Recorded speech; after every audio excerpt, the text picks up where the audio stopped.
Assalamualaikum warahmatullahi wabarakatuh. Halo teman-teman. Nah, jumpa lagi di cake vlog ketiga. Hari ini aku ada pesanan chiffon cake 4 piece. Ini aku bikinnya 2 resep.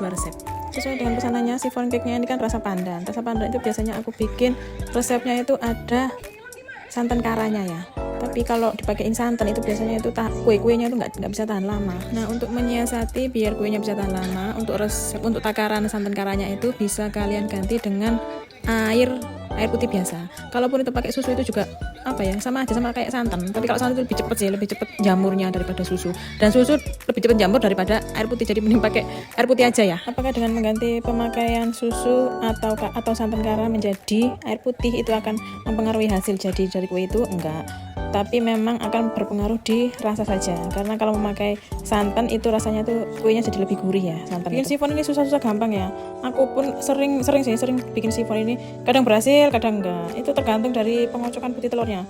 Meskipun kadang itu ya tak hati-hati ngocok putih telurnya harus sampai soft bake, itu pun loh sampai kebablasan jadinya hard bake, jadi yowis nggak bisa ngembang sempurna. Nah terus gimana dong mbak kalau misalnya biar kita bikin nggak sampai gagal? Ya dicoba terus, jadi kita bisa tahu selanya soft bake-nya mana, hard bake-nya mana gitu. Atau kalau enggak, cara tergampang itu ya nge-mixer putih telurnya tuh pelan super pelan ya, speed 1 atau speed 2. Jadi memang agak lama saya, tapi ya sabar.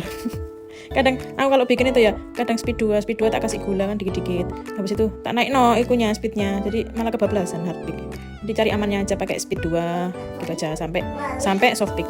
Nah terus ini sudah di tahap masuk bahan kering, tepung sama baking powder dimasukkan. Jangan lupa diayak dulu ya biar nggak bergerindil. Teman-teman kalau misalnya di resep itu ditulis cara pembuatannya itu diaduk ya. Kalau aku kok lebih sukanya di mixer gini ya, tapi sebentar aja. Kalau di mixer ini aku rasa kok lebih rata daripada aku ngaduk. Karena aku ngaduknya ya salah yo. Tapi perasaan pernah sih tak pakai coba diaduk sih bener apa enggak sih. Ternyata yo tetap bergerindil, enggak kayak kalau pas aku pakai mixer enggak selembut itu, enggak sehalus itu. Tapi ya tergantung teman-teman ya, yang enaknya yang mana, yang nyamannya gimana, bagusnya gimana, itu kan kalian sendiri yang bisa tahu. Nah ini yang titik kritisnya di sini ya teman-teman ya, pengocokan putih telur. Nah itu kelihatan, itu aku pakai speed 2. Kadang speed 2 itu aku makanya kok lama gitu. Akhirnya terus tak kasih gula biasa, kadang gula kastor. Terus tak tambah kecepatan 1 speed lagi, jadinya pakai speed 3. Itu mesti kadang itu jadinya itu hard bake ya Allah. Jadi chiffonnya itu nggak bisa ngembang, cuma ngembangnya itu nggak bisa sempurna gede banget gitu kayak biasanya itu nggak. Beda kalau kita ngocoknya soft bake, ngembangnya itu bisa bagus bener-bener gitu. Tapi kalau hard bake ya ngembang tapi beda, kelihatannya itu beda. Nah ini sekarang kita sudah ada di tahap pencampuran putih telur yang soft bake ke dalam adonan pasta yang pertama kali tadi ya. Ini dicampurkannya sedikit demi sedikit, lakukan dalam 3 tahap. Kalau aku tuh sering ya lihat di YouTube itu cara pencampuran adonan putih telur sama dengan pastanya ini pakai balon whisk. Tapi kalau aku pernah nyoba pakai balon whisk itu kok malah telurnya tuh jadinya kempes ya. Putih telurnya itu jadinya kempes, nggak bisa mengembang lembut gini. Makanya sampai sekarang pun aku udah nggak pernah pakai ngaduk lagi pakai balon whisk. Akhirnya pakai ini aja, pakai spatulanya, jadi teknik aduk balik. Pakai teknik aduk balik ya kayak gini tuh, diputer-puter sambil pancinya juga ikut muter. Tapi kalau teman-teman lebih cocoknya pakai balon whisk ya udah monggo dilanjut saja ya. Kalau aku cocoknya ini pakai spatula ini. Tapi memang sih kalau pakai balon whisk itu putih telurnya tuh soft, putih telurnya tadi itu bisa rata nyampur dengan pastanya. Kalau pakai spatula ini ya memang harus pelan-pelan dan agak lama dikit lah daripada yang pakai balon whisk. Terus ini kalau sudah rata adonannya dimasukkan ke loyangnya nggak usah diolesi apapun, dan loyangnya itu dalam keadaan bersih dan kering ya teman-teman ya. Jangan diolesi apapun, itu yang penting.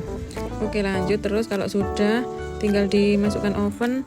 Biasanya itu aku ngoven selama kurang lebih 55 menit, pakai api bawahnya 175, pakai api atasnya beda 10 derajat ya. Biasanya tuh pakai 165. Nanti jangan lupa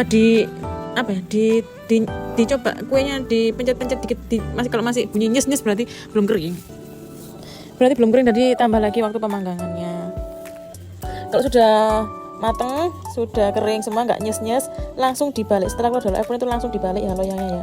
Dalam keadaan panas itu langsung dibalik loyangnya. Makanya itu aku pakai loyang chiffonnya itu yang lehernya tinggi, jadi sudah nggak pakai bantuan botol lagi. Jadi langsung gitu aja, langsung dibalik, karena kan kuenya kan nggak akan nempel ke mejanya ya.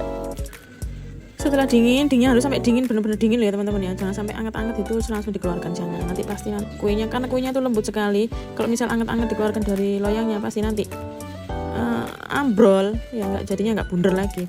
Jadi itu harus sudah benar-benar dingin, beneran dingin baru dikeluarkan dari loyang.